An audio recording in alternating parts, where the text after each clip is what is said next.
बहुत लोगों के मन में ये जानने की जिज्ञासा रहती है कि हम बारंबार जिस पश्चिमामनाय तंत्र का उल्लेख करते हैं वो वस्तुतः क्या है। भारतीय सनातन शास्त्र में आमनाय शब्द बड़ा व्यापक है। इस शब्द की व्याप्ति वेद, तंत्र और सिद्धांत तीनों दृष्टि से प्राप्त होती है। सामान्यतया आमनाय शब्द का प्रयोग आप लोग शांकर पीठों के व्यवस्थापन के अंतर्गत सुनते होंगे कि पूर्वामनाय, पश्चिमामनाय, उत्तरामनाय, दक्षिणामनाय, इस प्रकार से आमनाय शब्द का परिचय आप सबों को प्राप्त होता होगा। लेकिन तंत्रों में आमनाय शब्द 50 अर्थों में प्रयुक्त है। कहीं घर को भी आमनाय कहते हैं, कहीं संप्रदाय को भी आमनाय कहते हैं, कहीं ग्रंथ विशेष को भी आमनाय कहते हैं, कहीं किसी विशेष द्रव्य या तत्व की भी आमनाय संज्ञा हो जाती है। आमनाय का सामान्य अर्थ है परंपरा से प्राप्त उपदेश, और इसका व्यापक अर्थ है श्रुति, वेद। वेदों को भी शास्त्र में आमनाय कहा गया है। तो सनातन धर्म में 4 प्रधान आमनाय हैं: पूर्वामनाय, पश्चिमामनाय, दक्षिणामनाय, उत्तरामनाय। शंकराचार्य जी की परंपरा में जहाँ आमनायों की गणना होती है वहाँ पहला आमनाय पश्चिमामनाय को मानते हैं, और पश्चिमामनाय की पीठ द्वारका में है। सामवेद से उसका संबंध है। इसके अतिरिक्त ऊर्ध्वामनाय और अनुत्तरामनाय की भी चर्चा होती है। ऊर्ध्वामनाय और अनुत्तरामनाय के अतिरिक्त अध आमनाय और पातालामनाय, ये सब शब्द भी मिलते हैं। कहीं देशामनाय, रत्नामनाय, इस प्रकार के शब्द भी प्राप्त होते हैं। तो आमनाय शब्द व्यापक है। जहाँ तंत्र शास्त्र के संदर्भ में हम इसका परिचय देखते हैं तो धर्म सम्मत तंत्र, जिसमें वरिष्ठ और सत्व संपन्न देवताओं की पूजा होती है, वहाँ पर पश्चिमामनाय के ही अंतर्गत जब आप सद्योजात भगवान के द्वारा प्रोक्त आगमों का अध्ययन करेंगे तो यह जानेंगे कि सद्योजात मुख विनिर्गत मंत्रों में अत्यंत प्रसिद्ध जो श्री रामानंद संप्रदाय का मूल मंत्र है, राम षडक्षर मंत्र, वो भी पश्चिमामनाय के ही अधिकार में आता है। पुरी के शंकराचार्य जी जिस मंत्र का बड़ा सुंदर उपदेश करते रहते हैं, नामत्रय अच्युत अनंत गोविंद, ये नामत्रय भी पश्चिमामनाय के ही अधिकार में आते हैं। इसके अतिरिक्त जो अन्नपूर्णा भगवती का मंत्र है, भुवनेश्वरी भगवती का मंत्र है, सुदर्शन चक्र का मंत्र है, गरुड़ जी महाराज का मंत्र है, या दत्तात्रेय भगवान का मंत्र है, ये सभी मंत्र पश्चिमामनाय के ही अंतर्गत आते हैं। यहाँ तक कि श्री वैष्णवों के मध्य भगवान विष्णु के जो अष्टाक्षर मंत्र का और द्वादशाक्षर मंत्र का प्रयोग होता है, जिसमें अष्टाक्षर मंत्र की साधना प्रहलाद जी ने और द्वादशाक्षर मंत्र की साधना ध्रुव जी ने बड़े प्रगल्भ भाव से की है, ये सब पश्चिमामनाय तंत्र के ही अधिकार में आते हैं। आप सबों के जीवन में कोई न कोई ऐसा उदाहरण अवश्य होगा कि किसी व्यक्ति को संतान नहीं हो रही है, संतान से जुड़ी हुई समस्याएं उसको हो रही हैं। उस व्यक्ति को कई बार आचार्यगण संतान गोपाल का अनुष्ठान करने का परामर्श देते हैं, या बहुत से लोग अपने घर में बाल गोपाल, लड्डू गोपाल की पूजा भी करते हैं।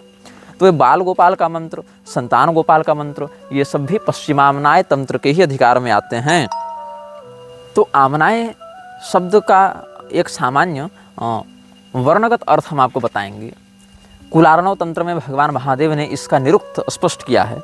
आदित्वात् सर्वमार्गाणाम मनोल्लास प्रवर्धनात् यज्ञादि धर्म हेतुत्वाद् आमनाय इति कीर्तितः।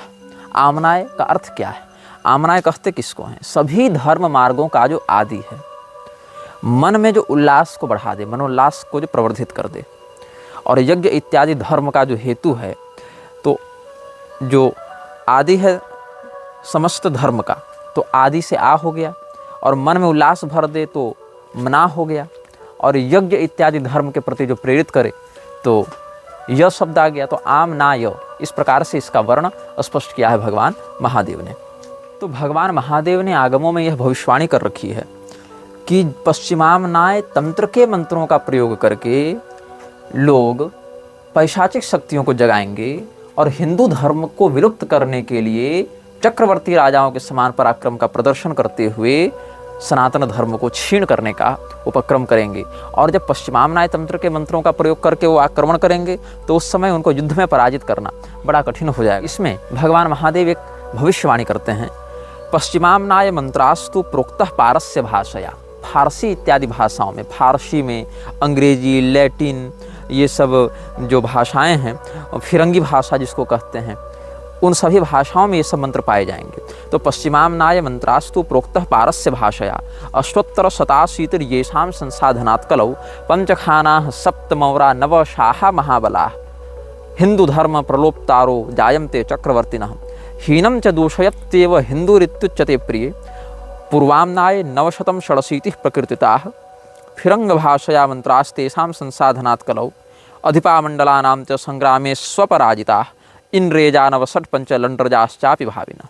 यहाँ पर यह बताया भगवान महादेव ने हिंदू कहते किसको हैं। ये सब श्लोक मेरु तंत्र के अधिकार में आते हैं।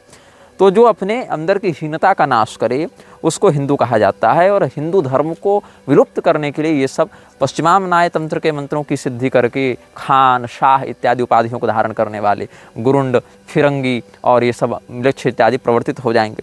तो वृद्ध स्मृति में हिंदू शब्द की परिभाषा दी हुई है। वहाँ कहते हैं हिंसया दूयते यश्च सदाचारेषु तत्परः वेद गो प्रतिमा सेवी स हिंदू मुख शब्द भाग। जो व्यक्ति दूसरे को पीड़ा देने से, हिंसादिक वृत्ति से दूर रहे, सदाचार में तत्पर रहे, सदाचार परायण रहे, क्योंकि आचार प्रभुवो धर्म, यह भी मान्यता है शास्त्र में, और सदाचार से युक्त ऐसा व्यक्ति जो वैदिक मर्यादा में निष्ठा रखे, गो भक्ति, गो सेवा में निष्ठा रखे और प्रतिमा पूजन आदि में शास्त्र सम्मत मर्यादा के अनुसार निष्ठा रखे, उसी को हिंदू कहा जाता है।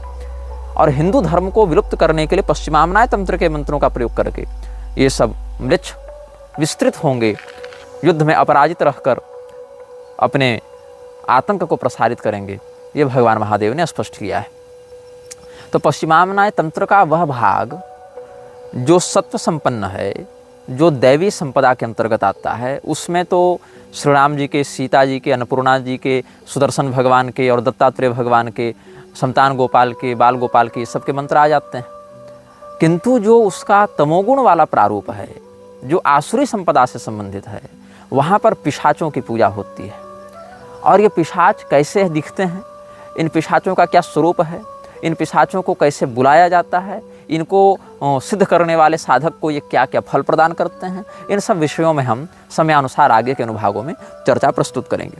तो यह ध्यातव्य है कि इन सभी पिशाचों का वर्णन उन सभ्यताओं में ही प्राप्त होता है जिन जिन सभ्यताओं में इनके पूजक विद्यमान हैं। इसमें सबका वर्णन सनातन धर्म के वेद पुराण स्मृति में खोजोगे तो नहीं मिलेगा। जैसे ये श्री कामाख्या क्षेत्र में लोना चमारिन के नाम से बहुत से शाबर मंत्र असमिया बंगाली भाषा में भी प्रचलित हैं, लेकिन किसी वेद पुराण शास्त्र में वो नहीं मिलेंगे, क्योंकि आमनायांतर्गत हैं। आमनायांतर्गत मंत्र परंपरा से प्राप्त होते हैं। कई बार झारखंड में खूंटा बाबा की पूजा होती है, उनका नाम किस शास्त्र में मिलेगा? नहीं मिलेगा। उत्तराखंड में गोलू देवता की पूजा होती है, कहाँ उनका वर्णन मिलेगा? राजस्थान में गोकावीर की पूजा होती है, कहाँ वर्णन मिलेगा? लेकिन इनका वर्णन कहीं प्राप्त न होने के बाद भी ये सब का जो आराधन विधान है और इन सबों की जो सिद्धि वृत्ति है, इनका जो प्रभाव है वो बड़ा स्पष्ट दिखाई पड़ता है। क्योंकि ग्राम देवता, क्षेत्र देवता या ऐसे क्षुद्र शक्तियों वाले देवताओं का या पिशाचों का, यक्षों का वर्णन विस्तार से नहीं मिलता है। भूत डामर तंत्र में बहुत से ऐसी शक्तियों का वर्णन है, भूतनी शक्तियों का, जो किसी विशेष मंत्र शक्ति से आकृष्ट होकर आती हैं, अपने साधक के घर के सारे काम कर देती हैं, उसको इच्छानुसार भोग ला कर देती हैं, धन यश प्रतिष्ठा इत्यादि देती हैं, शत्रुनाश इत्यादि करती हैं।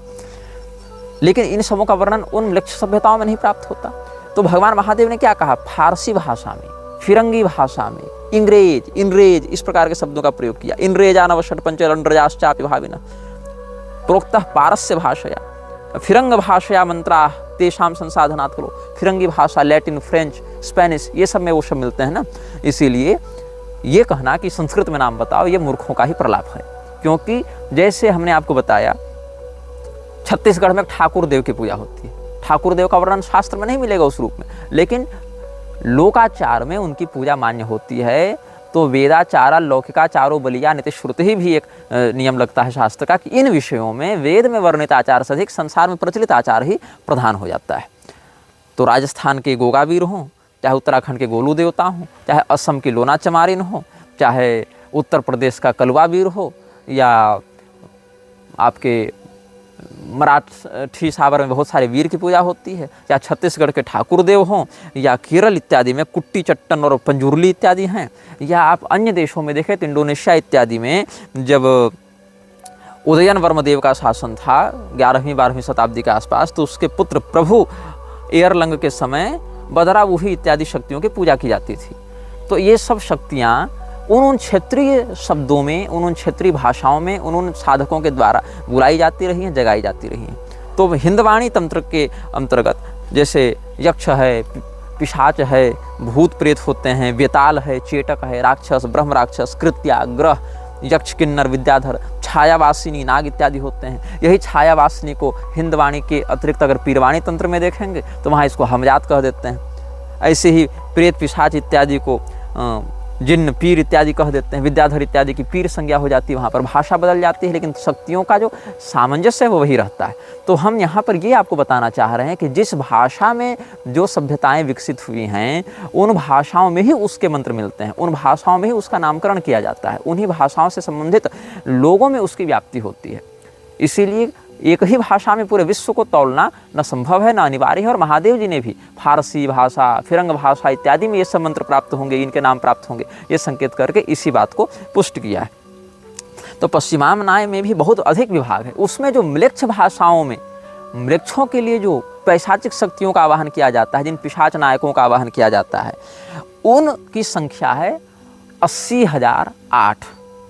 अब 80,008 पिशाचों का नाम बताना, उनका स्वरूप बताना, उनका यंत्र बताना, उनका मंत्र बताना, ये तो हमसे संभव नहीं है और आपके लिए भी जानना आवश्यक नहीं है।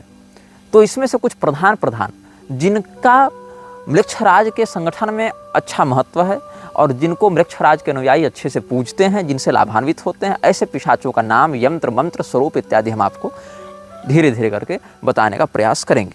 तो बहुत कुछ ऐसे साहित्य उपलब्ध हैं म्लेच्छराज के अनुयायियों के द्वारा लिखे हुए, प्रशिक्षित किए हुए, प्रवर्धित किए हुए।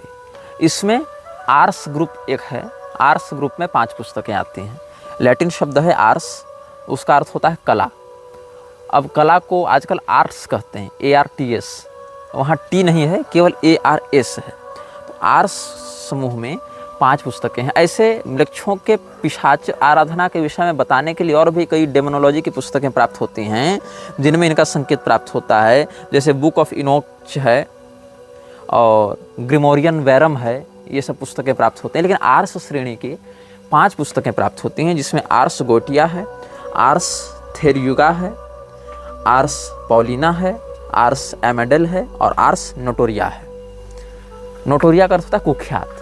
तो कुख्यात शक्तियों को बुलाने की कला है ना। इस प्रकार से अलग अलग पुस्तकों के नाम प्राप्त होते हैं। तो इसमें हमने आपको हूर पारक्रात के मंत्री का नाम बताया था, जिसका नाम था एवास, जिसने एलिस्टर क्रॉली को बुक ऑफ लॉ के नियम बताए थे, जिसके विषय में हम पिछले अनुभागों में व्यापक चर्चा व्यक्त कर चुके हैं। तो उसी एवास के विषय में एलिस्टर क्रॉली ने एक स्केच बनवाया था कि वो दिखता कैसा था। तो एलिस्टर क्रॉली ने एवास का जो चित्र बनवाया था, उस चित्र को हम आपको स्क्रीन पर डिस्प्ले करके दिखाएंगे, ताकि आप समझ सकें कि वो शक्ति कैसी दिखती है। उसका माथा उसकी ठुड्डी से लगभग 4 गुना अधिक बड़ा है।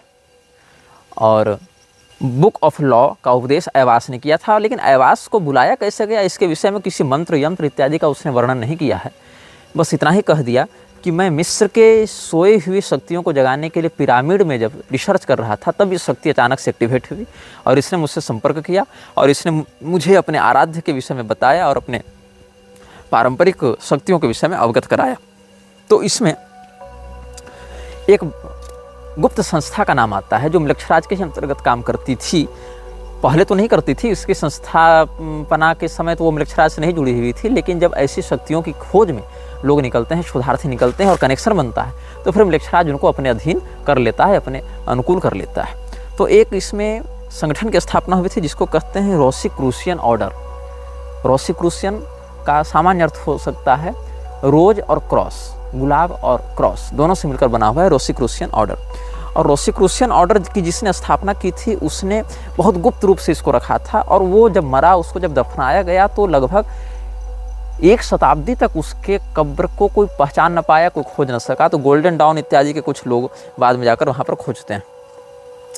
तो अपने जादू टोने को, काले जादू को, अपनी शैतानी पैशाचिक शक्तियों को छिपा कर ये लोग चलते थे। इसीलिए गुप्त संगठनों के मध्य इनको कहा जाता था द अनसीन यूनिवर्सिटी, मतलब एक ऐसा तंत्र का विश्वविद्यालय, काले जादू का विश्वविद्यालय जो अभी तक गुप्त है, जिसको किसी ने देखा नहीं।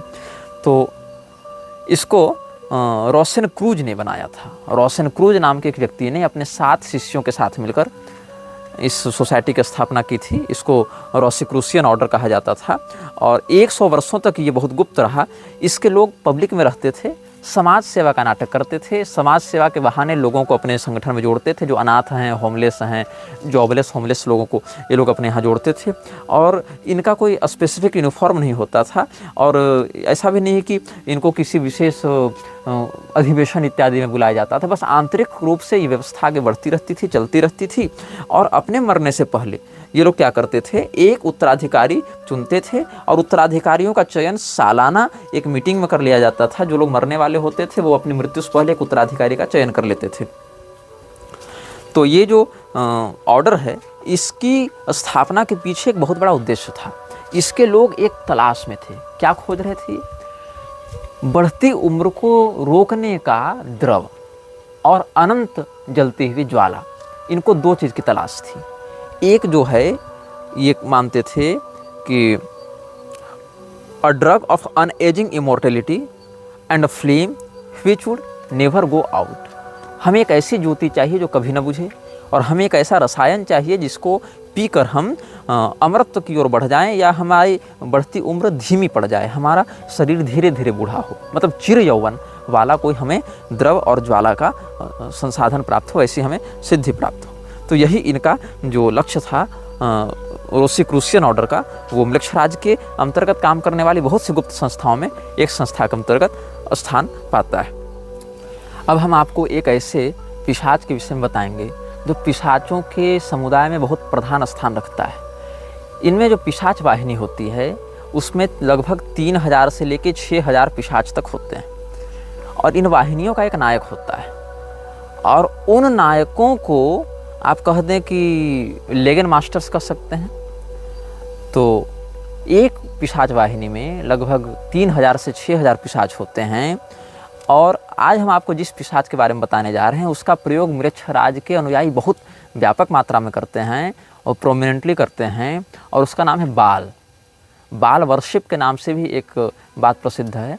और बाल वर्शिप करने वाले लोग सामान्यतया बच्चे की बलि दिया करते थे, ये बात भी वो लोग जानते हैं, या दिया करते हैं, ये बात भी वो लोग जानते हैं जिस प्रकार के पैशाचिक तंत्रों के शोध में लगे हैं। और धीरे धीरे हम आपको बताएंगे कि इस्लाम में किस प्रकार से तंत्र का आश्रय लेकर वशीकरण किया जाता है, किस प्रकार से मृक्षराज के लोग ईसाईयत और यहूदी मान्यताओं के आधार पर, इस्लामी मान्यताओं के आधार पर इन शैतानी शक्तियों का प्रयोग करके वशीकरण करते हैं, सम्मोहन करते हैं, या अति कम उम्र में, बहुत कम उम्र में बहुत अधिक प्रसिद्ध हो जाते हैं। तो आज हम आपको उस पिशाच के बारे में बताएंगे जिसका आश्रय सामान्यतया ऐसे लोग करते हैं जो कला के क्षेत्र से जुड़े हुए हैं। मृक्षराज के ऐसे अनुयायी जो संगीत के क्षेत्र से जुड़े हुए हैं, जो लोग पेंटिंग के क्षेत्र से जुड़े हुए हैं, या जो लोग फिल्म मेकिंग के क्षेत्र से जुड़े हुए हैं। तो ऐसे लोग बाल का प्रयोग आराधना में अधिक करते हैं। बाल मतलब उस पिशाच का प्रयोग करते हैं। तो कला के क्षेत्र में मॉडलिंग, फैशन, और जैसे एक संस्था है जो फैशन डिजाइनिंग करती है, उसका नाम है बैलेंसियागो। तो बैलेंसियागो संस्था जो है वो बाल के पैशाचिक शक्तियों का प्रयोग बहुत ज़्यादा करती है, अनौपचारिक रूप से। ये सब की घोषणा सार्वजनिक नहीं होती, ये सब के संकेत केवल सार्वजनिक किए जाते हैं, ऐसे चिन्ह देखने को मिलते हैं। तो बाल क्या करता है, अपने अनुयायियों को बाल का चित्र और बाल का यंत्र हम आपको इस चलचित्र में बीच बीच में डिस्प्ले करते रहेंगे कि बाल कैसा दिखता है। उसका जो स्वरूप है, जब वो प्रसन्न मुद्रा में आता है, सामान्यतया मतलब हिंसक नहीं होता है, तो वो एक सुनहरे बैल के रूप में दिखता है। और जब वो थोड़े सामान्य मुद्रा में रहता है, मतलब न प्रसन्न है, न हम उदास हैं, न क्रोधी हैं, न उत्साहित हैं, तो वह एक मनुष्य के रूप में दिखता है जो 8 फीट लंबा है और उसके 3 मस्तक हैं। बीच का मस्तक मनुष्य का है और उसका दायां मस्तक बिल्ली का है और बायां मस्तक मेढक का है। इस प्रकार का उसका स्वरूप होता है।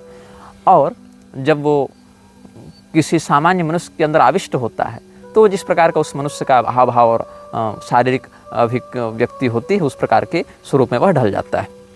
तो ये जो बाल है, ये सामान्यतया व्यक्ति को अदृश्य होने की शक्ति अति शीघ्रता से देता है। जो इसका साधक होता है वो बाल की सिद्धि प्राप्त करके अपने आप को बहुत अधिक अदृश्य बना लेता है लोगों के लिए, शत्रुओं के लिए, ये भी इसमें है।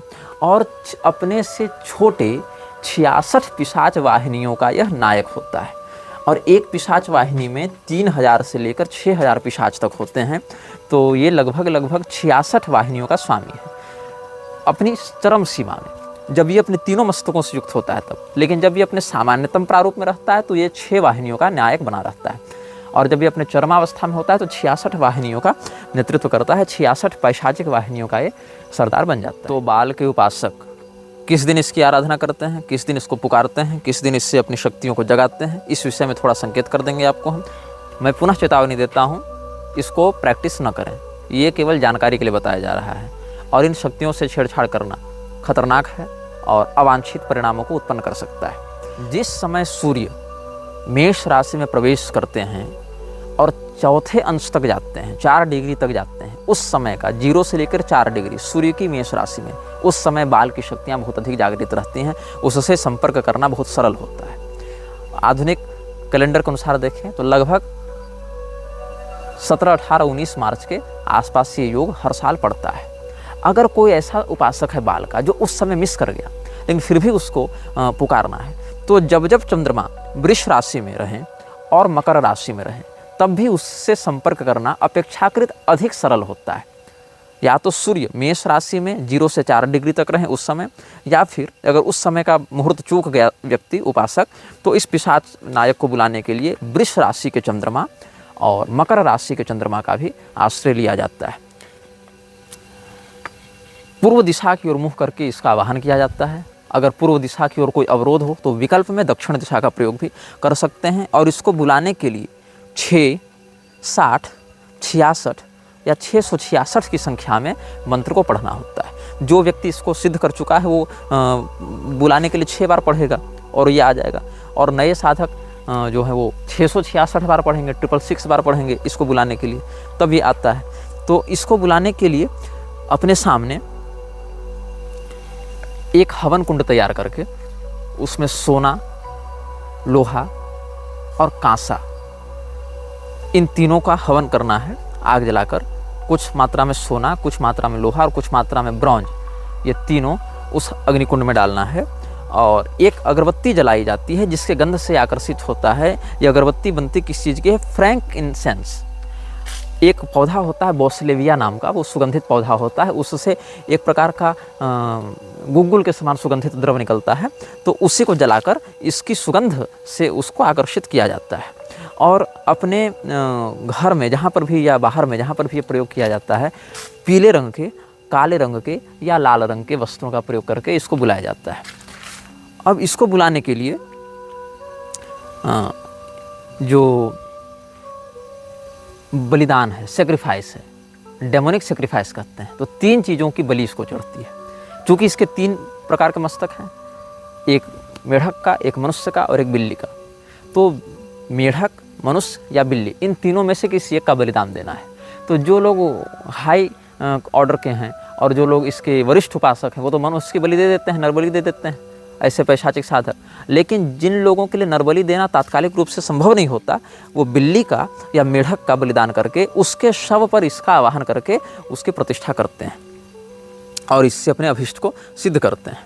तो इसको बुलाने के लिए जब सूर्य मेष राशि में 0 से 4 डिग्री तक रहें तब पूर्व दिशा की ओर लाल कपड़े के वस्त्रों में बैठकर पूर्व दिशा की ओर मुँह करके अपने सामने हवन कुंड जलाकर और एक यंत्र बनाया जाता है। तो यंत्र जो है वो आपको संकेत के रूप में हम इस चलचित्र में स्क्रीन पर डिस्प्ले कर देंगे।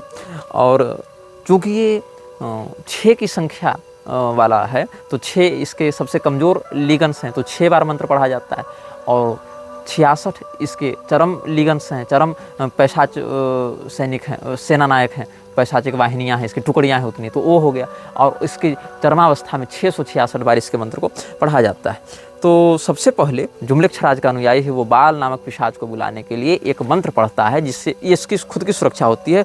उसको कहते हैं याओ एल। याओ एल इसका उच्चारण 3 बार करता है, अपने शरीर का दिग्बंधन करता है। ये शरीर कीलन हो गया।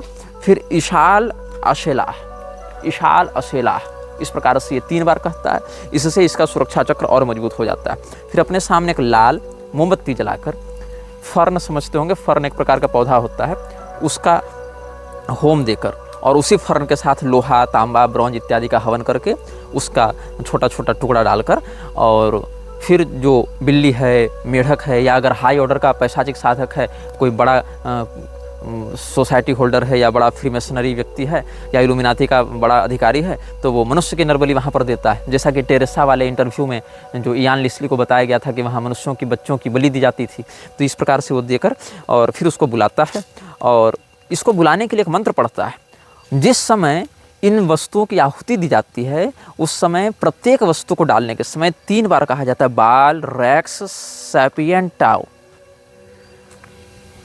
बाल रेक्स सैपियंटाओ, बाल रेक्स सैपियंटाओ, ऐसे 3 बार पढ़कर हर एक द्रव्य की आहुति दी जाती है। और इसका आवाहन करने के लिए परवेनियो इस प्रकार से कह के इसको बुलाया जाता है। और इसको बुलाने के लिए जो इसका मंत्र है वो है एयर सकोरे ओंका बाल, एयर सकोरे ओंका बाल, एयर सकोरे ओंका बाल। इस प्रकार से अधिकाधिक उच्चारण विहित संख्या में करके इसको बुलाया जाता है। जब ये आता है तो हो सकता है कि ये अपने किसी भी रूप में प्रकट हो, या प्रकट बिना हुए आपके शरीर पर कंट्रोल करके आपके मुंह से ही संवाद करना आरंभ करे। मतलब एक बार आप बोलेंगे और फिर आप ही के मुंह से आपका कंट्रोल लेकर वो बोलेगा। और ये सामान्यतया अपने अनुयायियों को डराता नहीं है। ये पिशाच जब आता है तो सामान्यतया ये डराता नहीं है और अपने अनुयायियों को अदृश्य होने की शक्ति प्रदान करता है, या बहुत अधिक कलात्मक क्षेत्रों में, fashion, modelling, film making, music और पेंटिंग, इस प्रकार के क्षेत्रों में बहुत कम समय में बहुत अधिक सफलता दे देता है। बहुत अधिक दौलत, शोहरत और इंटरनेशनल पहचान ये सब दे देता है। फिर इसको भेजने के लिए याओ शब्द का 3 बार प्रयोग किया जाता है और फिर ये विसर्जित हो जाता है। तो इस प्रकार से हमने आज आपको एक उदाहरण दिया कि कैसे बाल वर्शिप की जाती है। बाल नामक पिशाच का यंत्र क्या है, उसका क्या मंत्र है, उसका क्या विधान है, क्या उसके पश्चिमामनाय तंत्रोक्त बातें हैं, ये सब हमने आपको स्पष्ट किया। ऐसे करके हम आपको 50 अन्य पिशाचों के विषय में आप बताएंगे, क्योंकि लोग बार पूछ रहे थे कि पश्चिमामनाय तंत्र क्या है, इसके विषय में बताइए। मैं बताना नहीं चाह रहा था, लेकिन अब सोच रहा हूँ कि बता दूँ, जितना कम से कम विषय में इस बात को हम खुलकर आपको समझा सकें उतना बता देते हैं। मुख्य मुख्य बातें, बेसिक नॉलेज दे देते हैं और इस अनुभाग को आगे हम पश्चिमामनाय तंत्र के ही अंतर्गत लेकर चलने का प्रयास करेंगे। यह वीडियो जल्द ही हटा दिया जा सकता है। कृपया थर्ड पार्टी ऐप्स का उपयोग करके डाउनलोड करें। आप इस वीडियो को अपने चैनल पर फिर से अपलोड भी कर सकते हैं।